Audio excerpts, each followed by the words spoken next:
এখন দেখো ট্যালেন্ট হয়তো সবখানেই আর থাকে, সেটাকে যদি ঠিক মতন মনিটর করা হয়, যে স্যাররা আছেন দেখাশোনা করছেন, আর স্টুডেন্টের দায়িত্ব স্পেশালি বেশি। আমি বলবো যে যেগুলো জিনিসগুলো বলছে স্যাররা সেগুলো যদি ভালোভাবে মন দিয়ে করতে পারে, একটু খাটতে পারে, তাহলে হয়তো সেটা পসিবল আছে।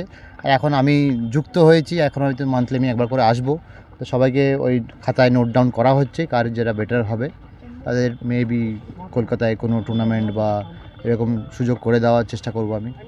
অত্যন্ত ভালো স্যার। আপনি তো আন্তর্জাতিক বলুন বা জাতীয় বলুন বা IPL বলুন সমস্ত জায়গায় খেলেছেন। পুরুলিয়ার এই প্রত্যন্ত জায়গার থেকে ছেলেরা কি সেই সুযোগটা পাবে মনে হচ্ছে? সেই সুযোগটা আলটিমেটলি দেখুন, একটা হচ্ছে দরজা থাকে, দরজা হচ্ছে যতক্ষণ না নক করতে পারবে সে দরজাটা কিন্তু খুলবে না। সেই কারণে স্টুডেন্টের দায়িত্ব যে নিজেকে প্রিপেয়ার করে সেখানে যদি সে নক করে তাহলে হয়তো দরজা অবশ্যই খুলবে।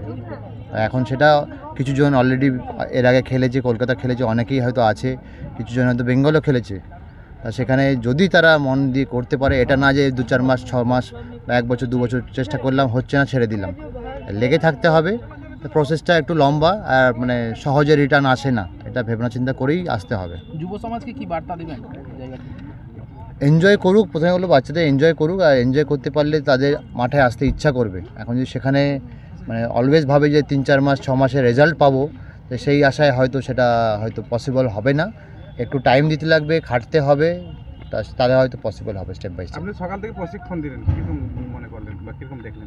আছে, অনেকের মধ্যেই পোটেনশিয়াল আছে, শুধু একটু কিছু হয়তো ভুল হচ্ছে বা আর একটু ইমপ্রুভ পসিবল, সেই জিনিসগুলো কিছু কিছু জিনিস দেখিয়েছি।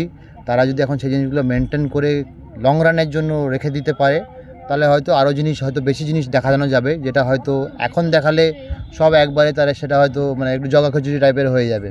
তা স্টেপ বাই স্টেপ এখনের জন্য যা জরুরি, তারপরে বাদবাকি জিনিস বাদবাকি পরে। আপনি তো বলেন প্রতি মাসে এখানে আসবেন, তো কোন কোন দিকগুলো দেখবেন পুরুলিয়া থেকে? সব জিনিসগুলো ক্রিকেটের জন্য আগে নিয়ে যাওয়ার জন্য যে জিনিসগুলো দরকার, যে একটা ব্যাটসম্যানের জন্য যেসব জিনিস দরকার, বোলারদের জন্য, বা এতদিন ধরে খেলে আমি যেই নলেজ পেয়েছি, কিপার, ব্যাটিং বা বোলিং, অনেক ভালো ভালো বোলারদের সাথে ড্রেসিং রুম শেয়ার করেছি, অনেক কথাও হয়েছে।